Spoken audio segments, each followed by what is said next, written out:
우리가 함께 볼 말씀은 고린도전서 3장 1절부터 11절까지의 말씀입니다. 우리 한 절씩 읽고 마지막 절은 합독한 뒤에 살아계신 하나님의 말씀입니다. 아멘 하고 고백하도록 하겠습니다. 형제들아, 내가 신령한 자들을 대함과 같이 너희에게 말할 수 없어서 육신에 속한 자, 곧 그리스도 안에서 어린 아이들을 대함과 같이 하노라. 내가 너희를 젖으로 먹이고 밥으로 아니하였노니 이는 너희가 감당하지 못하였음이거니와 지금도 못하리라. 너희는 아직도 육신에 속한 자로다. 너희 가운데 시기와 분쟁이 있으니 어찌 육신에 속하여 사람을 따라 행함이 아니리요. 어떤 이는 말하되 나는 바울에게라 하고 다른 이는 나는 아볼로에게라 하니 너희가 육의 사람이 아니리요. 그런즉 아볼로는 무엇이며 바울은 무엇이냐? 그들은 주께서 각각 주신 대로 너희로 하여금 믿게 한 사역자들이니라. 심었고 아볼로는 물을 주었으되 오직 하나님께서 자라나게 하셨네. 그런즉 심는 이나 물 주는 이는 아무것도 아니로되 오직 자라게 하시는 이는 하나님뿐이니라. 이는 한 것이나 각각 자기가 일한 대로 자기의 상을 받으리. 우리는 하나님의 동역자들이요 너희는 하나님의 밭이요 하나님의 집이니라. 주신 하나님의 은혜를 따라 내가 지혜로운 건축자와 같이 터를 닦아두매 다른 이가 그 위에 세우나 그러나 그 세울까 조심. 함께 읽겠습니다. 이 닦아둔 것 외에 능히 다른 터를 닦아둘 자가 없으니 이 터는 곧 예수 그리스도라. 살아계신 하나님의 말씀입니다. 아멘. 오늘 말씀은 사도 바울이 고린도 교회 성도들을 책망하고 또 권면하는 내용의 말씀입니다. 오늘 말씀을 통해 왜 고린도 교회 성도들이 책망받게 되었는지, 또 바울이 이 교회의 회복을 위해 권면하는 말씀이 무엇인지를 함께 나누면서 은혜 받기를 원합니다. 첫 번째로 이 고린도 교회의 성도들은 어린아이와 같은 신앙을 가지고 있었습니다. 그래서 오늘 본문 1절을 보면 이렇게 이야기합니다. 형제들아, 내가 신령한 자들을 대함과 같이 너희에게 말할 수 없어서 육신에 속한 자, 곧 그리스도 안에서 어린아이들을 대함과 같이 한다라고 이야기하고 있습니다.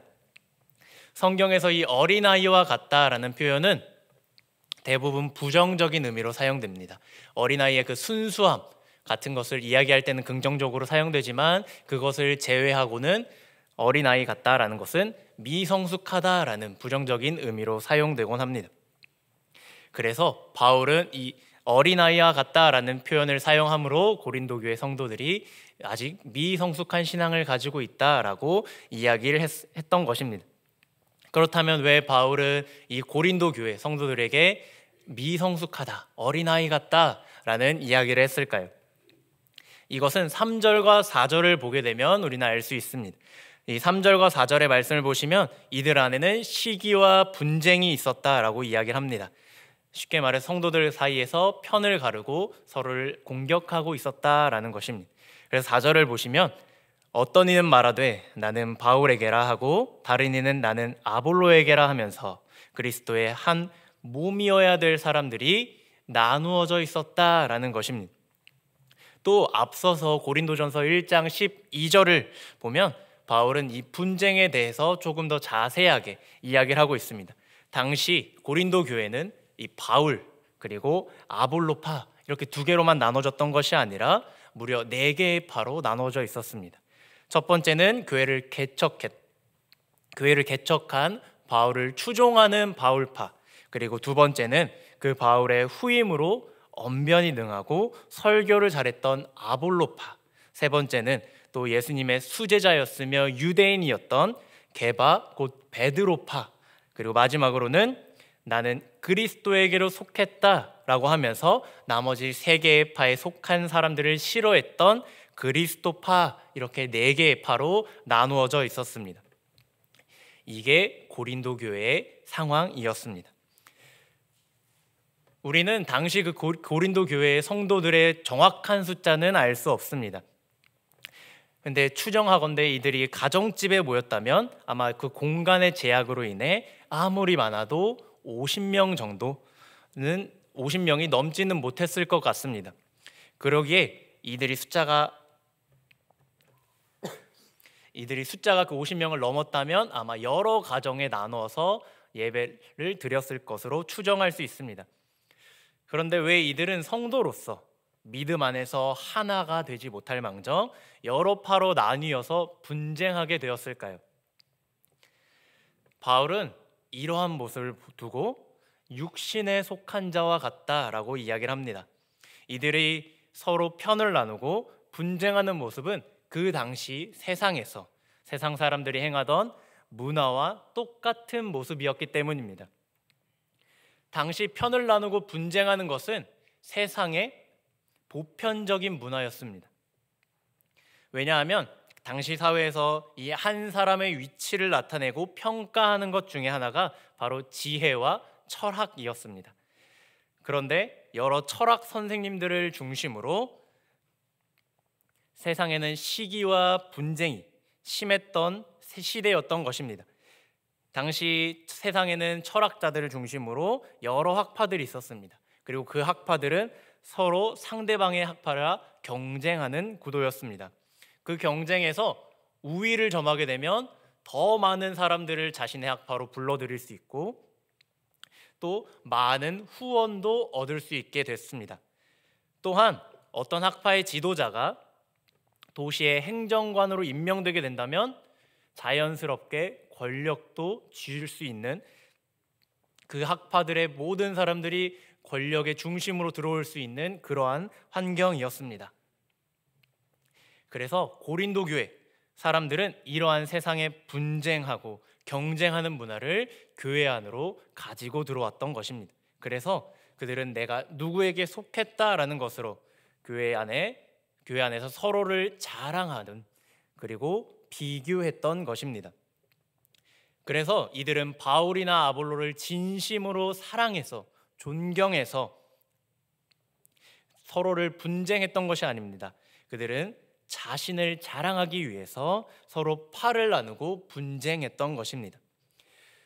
그리고 그들이 팔을 나눈 기준은 누구에게 세례를 받았느냐라는 것으로 나누었을 가능성이 큽니다. 왜냐하면 고린도전서 1장 13절에 보면 바울이 이 파 분쟁하는 것을 이야기하다가 그 뒤에 갑자기 세례에 대한 이야기를 하기 때문입니다. 고린도전서 1장 15절에는 바울이 아무도 나의 이름으로 세례를 받았다라고 말하지 못하게 이야기를 합니다. 그리고 이제 세례를 베푸는 사역보다 복음을 전하는 사역에 집중하고 있다라는 것을 이야기하고 있습니다. 누구에게 세례를 받았다라는 것으로 팔을 나눠서 분쟁하고 시기하는 것을 바울은 결코 옳게 여기지 않았던 것입니다. 그렇다면 왜 이렇게 고린도 교회 성도들 안에는 그리고 사람들 안에는 본능적으로 시기하고 분쟁하려는 마음이 있는 것일까요? 이런 마음의 부패함, 그것의 근본적인 원인 중 하나는 우리는 창세기 3장에서 확인할 수 있습니다. 창세기 3장은 아담과 하와가 죄를 짓고 두려워하여 숨었다라고 이야기를 합니다. 그뿐 아니라 서로에 대해서 스스로 수치심을 느꼈다라고도 이야기를 합니다. 그래서 한 일이 바로 무화과 나뭇잎으로 치마를 엮어서 옷을 만들어서 자신을 가렸던 것입니다. 전에는 벌거벗어도 수치스럽다라는 생각이 들지 않았던 그런 관계가 이제는 자신을 가리고 치장을 해야 하는 그런 관계로 변화된 것입니다. 그래서 아담과 하와 이후로는 사람들은 저마다 나뭇잎으로 자신을 가리기 시작합니다. 한 발 더 나아가 저마다의 그 나뭇잎들로 자신을 드러내며 자랑하며 내가 남보다 낫다라는 것을 증명하기 시작합니다. 바로 왜냐하면 그 안에 두려움, 불안이 있기 때문입니다. 우리 고린도전서 1장 26절부터 29절의 말씀 조금 길긴 한데 우리 함께 한 목소리로 합독하도록 하겠습니다. 형제들아 너희를 부르심을 보라. 육체를 따라 지혜로운 자가 많지 아니하며 능한 자가 많지 아니하며 문벌 좋은 자가 많지 아니하도다. 그러나 하나님께서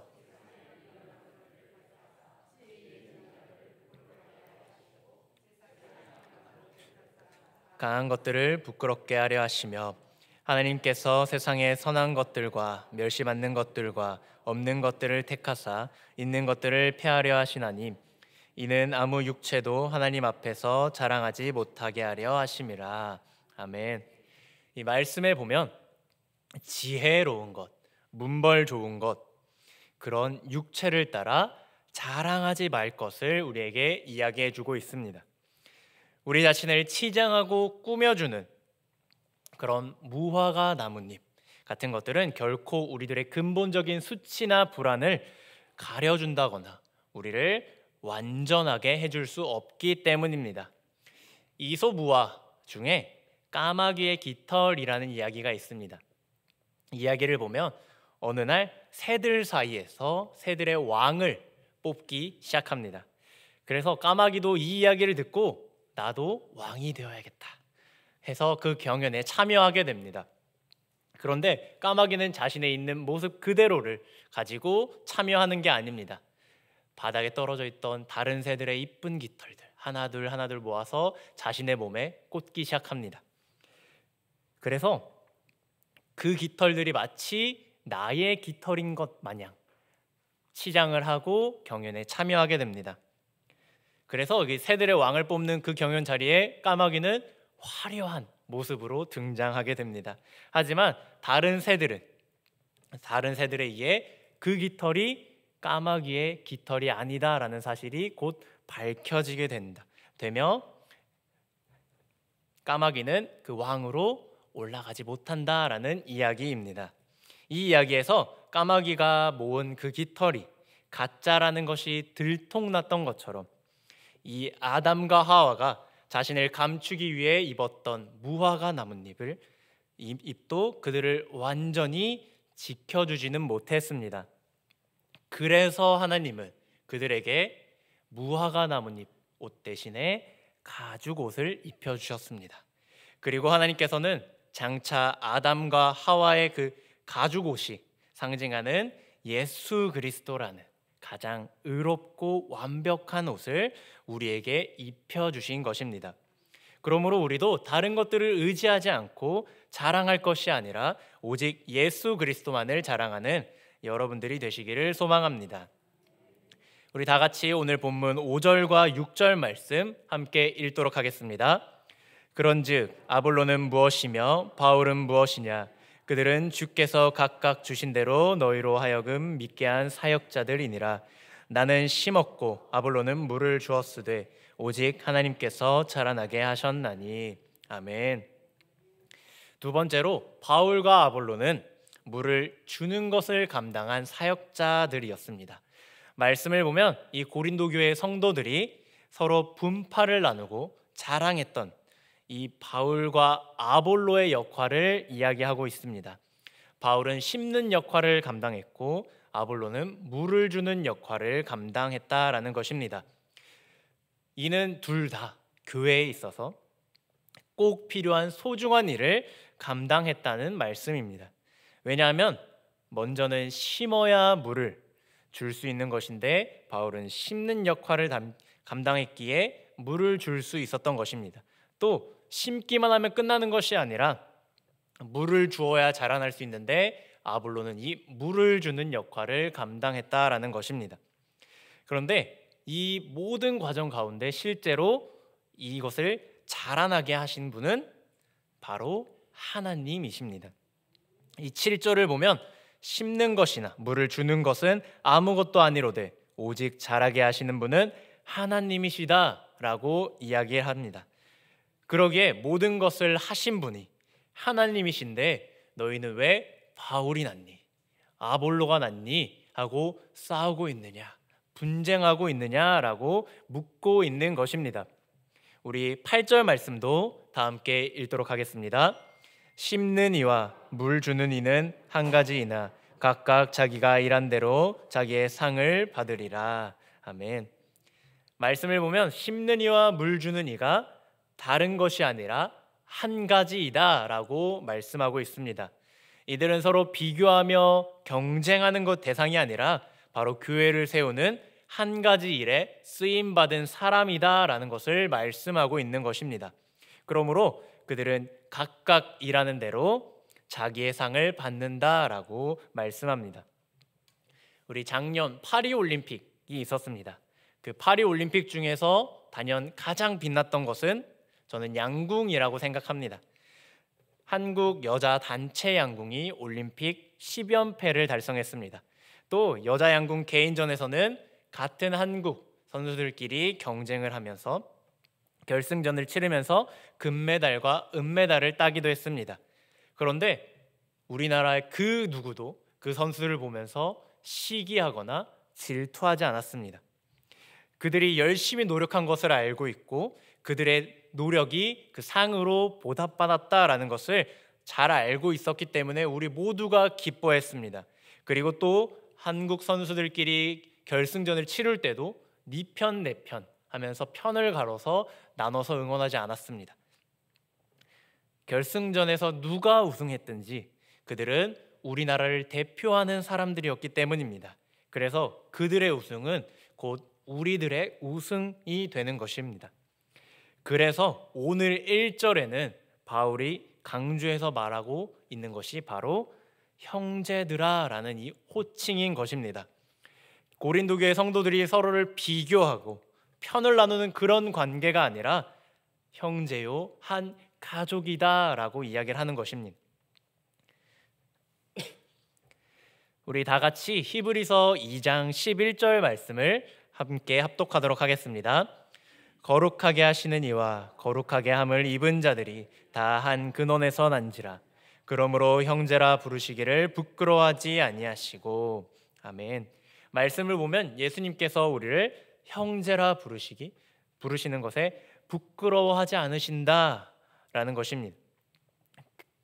다르게 이야기하면 형제라고 부르기에 자랑스럽다라고 하신 말씀과 같습니다. 그래서 하나님께서는 죄인인 우리를 하나님의 자녀로 받아주셔서 예수 그리스도와 형제가 되게 해주셨습니다.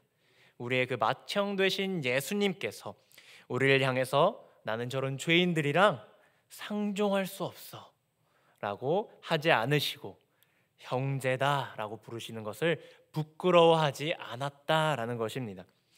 예수님께서는 우리를 형제다 라고 칭해 주십니다. 그러므로 예수님께서 영광스럽게 우리를 형제라 불러주시고 사랑한다 라고 해주시는 그런 우리 역시 우리 옆에 있는 형제를 사랑하지 않을 이유가 하나도 없는 것입니다.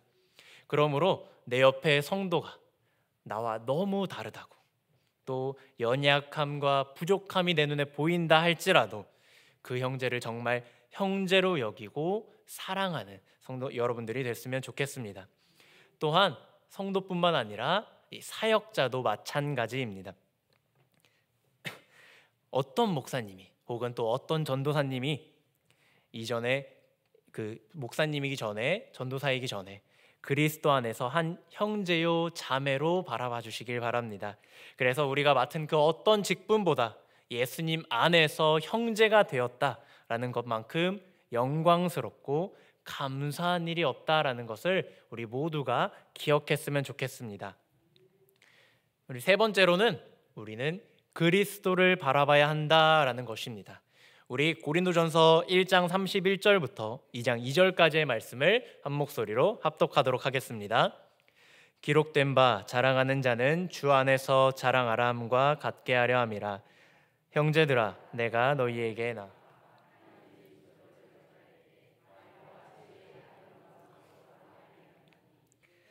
너희 중에서 예수 그리스도와 그와 십자가에서 못 박힌 것 외에는 받지 아니하기로 작정하였음이니라. 아멘. 바울은 육체를 따라 자랑하며 분쟁하는 고린도 성도들에게 주 안에서 자랑하라 라고 말씀하십니다.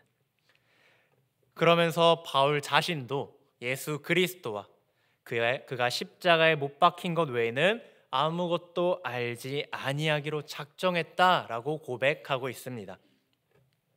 바울에게는 그 사역의 중심이 자신을 드러내고 자신을 따르게 하려는 것이 아니라 오직 예수 그리스도만을 높이고 예수 그리스도를 따르게 하는 데 있었다라는 것입니다. 그렇다면 왜 바울은 그 사역의 중심에 예수 그리스도를 두었던 것일까요? 오늘 본문 11절 말씀 하반절을 보면 바로 교회의 터가 예수 그리스도이시다라고 이야기를 하고 있습니다. 이 교회는 이 사역자들의 터 위에 세워지는 것이 아닙니다. 행사들의 터 위에 세워지는 것이 아닙니다. 바로 그리스도의 터 위에 세워지는 것입니다. 그러기에 예수님만이 드러나고 예수님만을 높여야 한다라는 것입니다. 제가 처음 전도사 사역을 시작했던 때입니다. 이제 신학대학교에 가서 신학을 공부하고 교수님들에 대한 지식들, 수업들을 막 듣기 시작했을 때입니다.